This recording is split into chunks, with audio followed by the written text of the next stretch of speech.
Yo!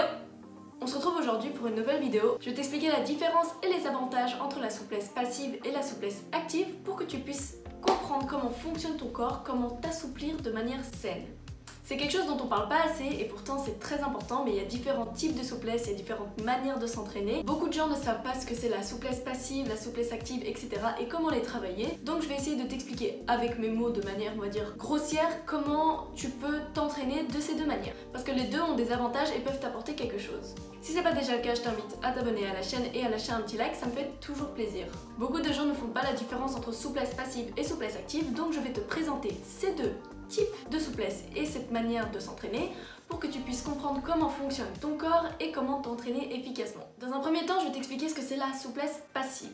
Dans les grandes lignes, la souplesse passive, c'est le fait de se mettre dans une certaine posture, une certaine position et d'y rester pendant un certain laps de temps qui varie généralement.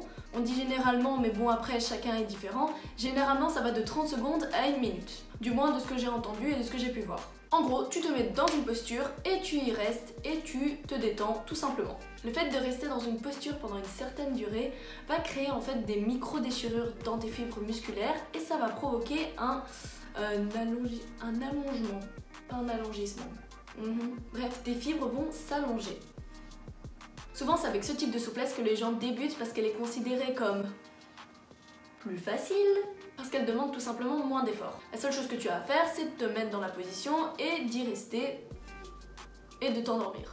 Et donc, on va dire que tu vas pouvoir devenir plus souple avec moins d'efforts et sans trop te bouger. Je vais maintenant te présenter les avantages que procure la souplesse passive, ce type d'entraînement donc. Le premier avantage pour moi, c'est que c'est plus satisfaisant. Laisse-moi t'expliquer. De mon point de vue, je vois plus de progrès rapidement quand je fais de la souplesse passive que quand je fais de la souplesse active. On va dire que tu vas gagner plus d'amplitude en faisant de la souplesse passive que active. De plus, t'as pas vraiment d'effort à fournir, même si ça peut faire mal, ça peut un peu tirer, etc. T'as pas vraiment à te bouger, tu dois simplement rester dans la même posture pendant un certain moment. Donc en soi, c'est plus relax. Mais ça veut pas dire que tu fais rien. La souplesse passive, c'est super cool quand tu cherches à aller gratter quelques centimètres d'amplitude, etc. Donc ça te permet de progresser plus vite, on va dire. Et donc pour ta motivation, c'est super cool parce que tu vois plus de progrès rapidement en souplesse passive qu'en souplesse active. Le but de la souplesse passive, c'est vraiment de te mettre dans la posture, de te détendre, de lâcher les tensions, etc. et de laisser ton muscle s'allonger tout seul, comme un grand. On va maintenant passer à la souplesse active, parce que c'est super important, selon moi. Donc la souplesse active, qu'est-ce que c'est ? En gros, donc dans les grosses lignes, c'est simplement le fait de se muscler, on va dire, en s'assouplissant en même temps. Parce que quand tu fais de la souplesse passive, une des seules choses que tu fais, c'est d'allonger ton muscle. Tandis que quand tu fais de la souplesse active, non seulement tu vas renforcer tes muscles, mais en même temps tu vas les allonger. Bien sûr, c'est plus compliqué que ça, là je t'ai fait un énorme résumé, enfin...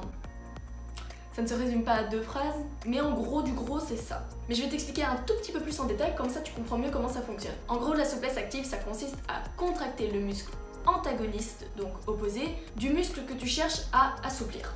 Si tu veux par exemple assouplir ton psoas, qui est très utile pour les grands écarts, les scorpions et tout ça, ce que tu vas donc faire en faisant de la souplesse active, c'est de chercher à aller contracter le muscle antagoniste du psoas. Muscle antagoniste qui est le muscle fessier.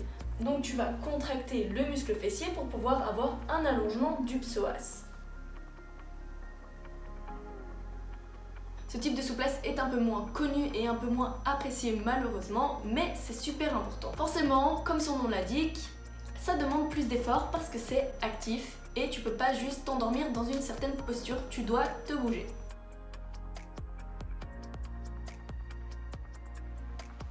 Les progrès sont selon moi moins visibles rapidement, mais ils sont super importants pour certaines choses que je vais t'expliquer après. Mais même si les progrès sont visibles moins rapidement, c'est super efficace parce que c'est pas la seule manière, mais c'est une des seules manières de travailler non seulement sa musculature, mais aussi ses amplitudes dans les mouvements, etc. Parce que oui, ici je te parle seulement de 2 gros types de souplesse, mais il y en a d'autres, il y a aussi les dynamiques passives, il y a plein de choses et c'est compliqué. Mais ici, je te parle des 2 plus gros sujets en gros. Donc oui, c'est pas la seule manière de se faire du muscle et en même temps de s'assouplir, mais c'est une très utilisée et très efficace. Maintenant, je vais t'expliquer les avantages de ce type de souplesse, donc de la souplesse active, parce qu'il y en a beaucoup et ils sont non négligeables et très importants. Surtout si tu es danseur, gymnaste et j'en passe, ça va être très utile. La souplesse active va te permettre de faire certaines figures, certaines postures, certaines amplitudes, etc. sans aucun appui ou pression, etc. Par exemple, dans un scorpion, donc cette figure-ci, Au lieu d'aller tirer ta jambe depuis en bas jusqu'en haut et de la lever derrière, c'est ta jambe qui va monter, tu vas aller la chercher. Et voilà, ça va te permettre de faire des figures ou des postures debout beaucoup plus facilement parce que là tu auras le muscle nécessaire, enfin les muscles, tu auras les muscles nécessaires pour pouvoir vraiment lever ta jambe derrière, devant, etc. sans devoir forcément aller la tirer ou que ce soit, on va dire, plus difficile. Là simplement, grâce à tes muscles, tu vas pouvoir lever ta jambe dans tous les sens, etc. Bien sûr, il faut l'entraîner. Voilà, ici je t'ai expliqué en gros du gros un peu les deux différents types de souplesse et de comment s'entraîner. Maintenant je vais juste répondre à deux petites questions qui me semblent assez générales et qui peuvent peut-être t'aider si jamais tu cherches à t'assouplir de manière efficace, etc. Donc je vais directement répondre à deux questions. La première question, c'est pour les fainéants comme moi, c'est est-ce qu'on est obligé de faire les deux? Parce que la plupart du temps les gens n'ont pas envie de faire la souplesse active parce que ça demande trop d'efforts, ça demande... faut se bouger quoi. Et donc est-ce qu'on est obligé de faire les deux?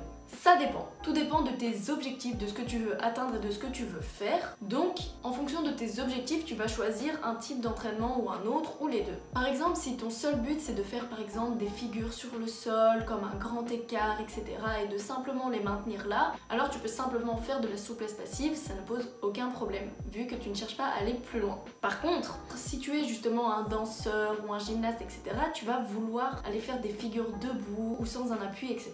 Et donc là, la souplesse active, elle est nécessaire et elle est indispensable. Par exemple, si tu veux faire ton grand écart contre le sol et que tu sais déjà faire, génial, bravo pour toi. Mais si à un moment tu veux venir lever ta jambe pour pouvoir faire une certaine posture, alors là ça va pas le faire si tu fais pas de souplesse active malheureusement. Et la deuxième question, c'est comment créer une routine parfaite avec ces deux types de souplesse et d'entraînement. Encore une fois, il n'y a pas de routine parfaite, de routine miracle, etc. Si j'en avais une, je te l'aurais bien donnée, mais malheureusement, c'est pas le cas. On est tous différents, on a tous des capacités différentes, nos corps sont différents, etc.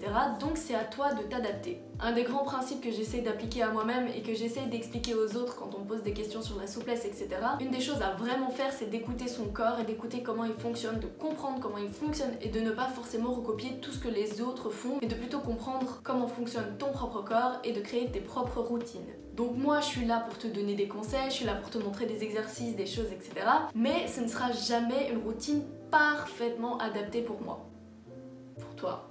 Parce qu'elle est conçue pour moi. Mais je peux te donner des conseils, je peux t'aider, te montrer des exercices, mais au plus tu progresses, au plus tu vas trouver les choses qui fonctionnent sur toi et que tu vas pouvoir appliquer. Le conseil ici que je peux te donner par rapport à la souplesse active et passive, c'est de vraiment combiner les deux, de jouer avec les deux pour pouvoir atteindre un plus haut niveau, parce que justement avec la souplesse passive, tu peux aller gagner de l'amplitude plus facilement, etc.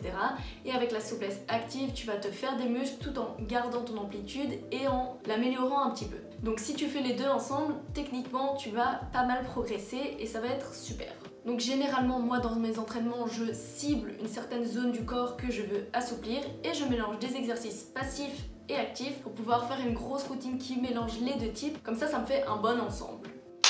C'est la fin de cette vidéo, j'espère que tu as appris quelque chose, j'espère que ça a pu te servir et que ça pourra aussi te servir pour tes prochains entraînements, que ça t'a été utile pour comprendre un petit peu différents types de mouvements, différents types d'entraînements et différentes choses que tu peux travailler lorsque tu veux t'assouplir.